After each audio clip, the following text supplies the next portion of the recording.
Guys, inilah dia antara cabaran-cabaran sebagai pemandu ataupun rider Lalamove. Kena tunggu job, kena dapatkan job, kena sidai dan macam-macam lagi.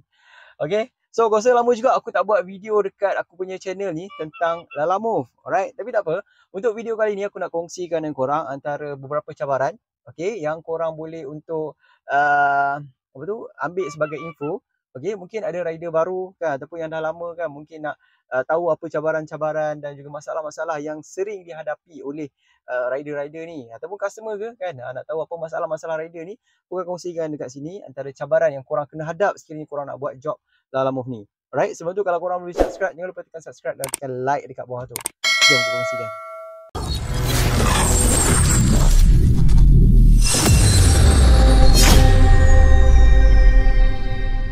Okay, actually hari ni bukanlah hari yang aku nak pergi online job Lalamove. Okay, aku just online aku punya apps dan aku tengok-tengok je lah job yang ada dekat sini. Boleh tahan jugalah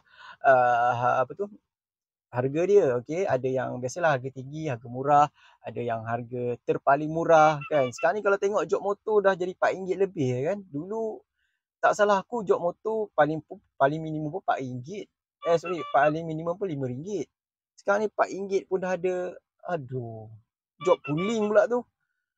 Dulu tak salah aku pulling ni hanya untuk long distance je kan. Tapi sekarang ni short distance pun dah ada RM4. Apa kejadah, siapa nak ambil Okay, tak apa. Kita straight to the point. Okay, antara cabaran yang aku nak kongsikan dekat korang sini. Okay, ini korang boleh ambil sebagai info lah ataupun tambahan kepada korang juga. Alright, yang mungkin nak buat Lalamove dan korang boleh fikir dulu lah kan. Okay, sama ada korang nak buat kerja ni ke ataupun korang tak nak buat ke, terpulang. Okay, tapi ini adalah situasi sebenar sebagai pemandu Lalamove. Alright, so first kali adalah apa cabaran dia. Okay, first kali macam ni lah, macam sekarang ni. Okay, korang kena habiskan masa untuk tunggu dan dapatkan job. Okay, kalau job tu lambat masuk, lambatlah korang gerak. Kalau job tu cepat masuk, cepatlah korang bergerak. Okay, so basically kan, kalau kita nak tunggu job ni paling-paling kurang pun dalam 30 minit ke 1 jam macam tu untuk kita tapis dan dapatkan job-job next lah. Okay, lepas kita dah drop off dan sebagainya tu. Okay, so dia agak ambil masa jugalah untuk kita nak select job. Okay, right, so itu yang pertama. Kena tunggu lama untuk dapatkan job. Okay, so yang kedua cabaran dia adalah korang akan tak terlepas dari perkataan sidai ataupun kena sidai. Itu dah biasa dalam dalam istilah pekerjaan industri gig ni. Tanyalah siapa-siapa pun mesti akan kena sidai ataupun mesti pernah dengar perkataan sidai. Kalau dia tak pernah dengar perkataan sidai tu, mungkin dia mungkin baru ataupun mungkin orang luar yang baru nak join industri gig ni. Alright, so benda ni, kena sidai ni dia bukan bila kita nak tunggu job je. Okay, kena sidai ni bila kita dah dapat job, kita on the way nak pergi ambil job tu kan, dah sampai dekat tempat dah sampai dekat tempat customer, tempat pick up tu pun kena juga sidai. Okay, bila dah pergi dekat sana, dah dapat job, masa dah drop off pun kena lagi sidai. Okay, nak tunggu orang datang ambil kan, nak tunggu orang pick up dia punya barang tu pun ambil masa juga sebenarnya. Itu pun dalam kategori kena sidai juga. 5 minit, 10 minit, ada yang paling lama kadang-kadang setengah jam, sejam. Okay, aku nak kena sidai juga lebih kurang setengah jam ke sejam macam tu. So lepas daripada drop off tu pun, nak tunggu next job pun kena sidai lagi. Pendek kata, buat Lalamove ni kan ataupun industri company lain pun sama juga, tak terlepas mesti akan kena sidai. Okay, so itu cabaran yang kedua.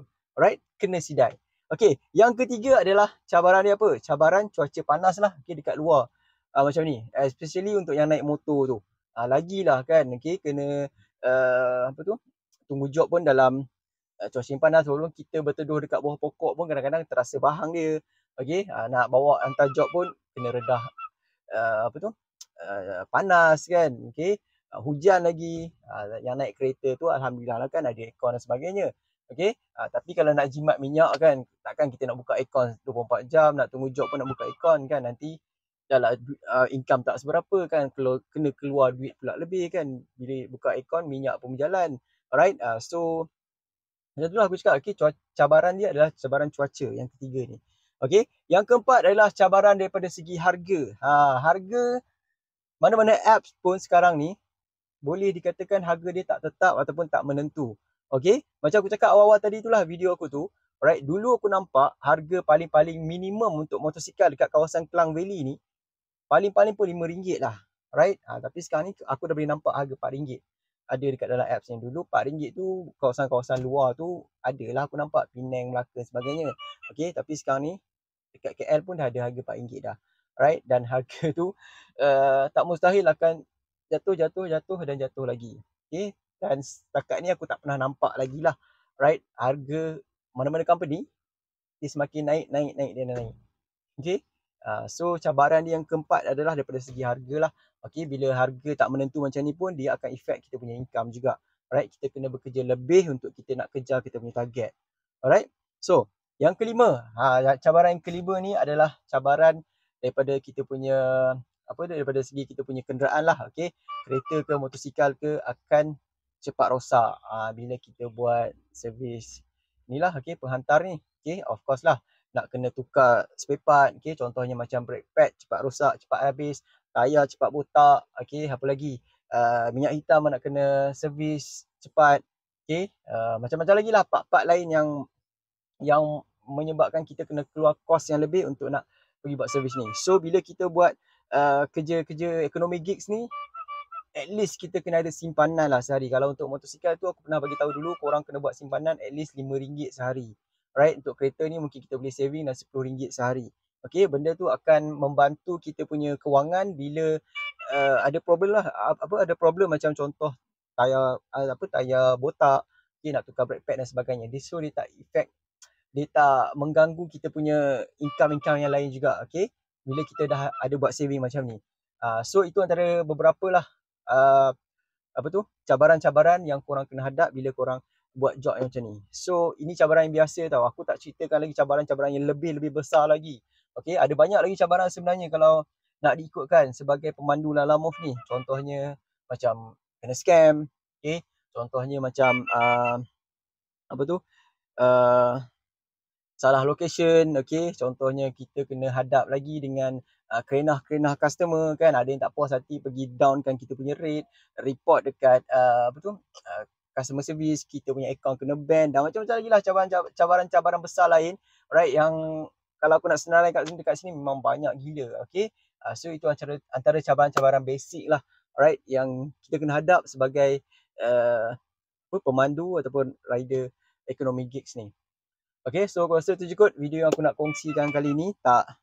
Tak panjang mana pun, okey, dan tapi adalah info dan juga perkongsian yang aku boleh sharekan dengan korang semua, okey, yang mungkin baru nak start buat Lala Move ke dan sebagainya. Okey, dan aku tengok aku punya job dekat sini pun banyak jugalah yang masuk, tapi ada sometimes dia akan senyap, okey, dia akan senyap dan biasalah waktu tak ada order.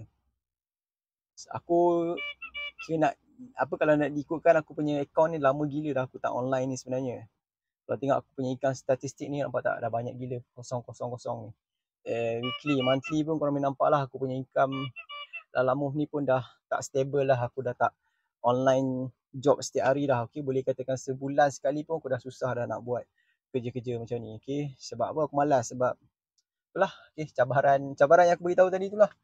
Alright, nak kena hadap kena customer, kena hadap harga yang tak menentu, risiko kereta cepat rosak sebagainya. So aku buat Lala Move bila aku rasa aku nak buat je. Contoh aku nak pergi ke satu tempat, baru aku online. Okay, contoh aku nak pergi ke Shah Alam ke, aku carilah job ke sana. Ataupun daripada Shah Alam aku nak balik ke Sungai Buloh ke, aku carilah job ke sini. Macam tu je. Kalau aku keluar semata-mata nak pergi online Lala Move, aku rasa tak ada kot. Okay, kecuali kalau aku betul-betul jobless, aku buat. Kalau setakat nak cari income harian tu, aku rasa aku lebih better aku buat kerja lain kot. Alright, so aku rasa tu juga video yang aku nak kongsikan kali ni dan harap bermanfaat dan membantu juga kepada korang semua. Jangan lupa kalau korang belum lagi subscribe channel aku ni, jangan lupa tekan subscribe dan tekan like dekat bawah tu. Jumpa lagi untuk next video akan datang. Aku Firdaus. Assalamualaikum guys. Bye.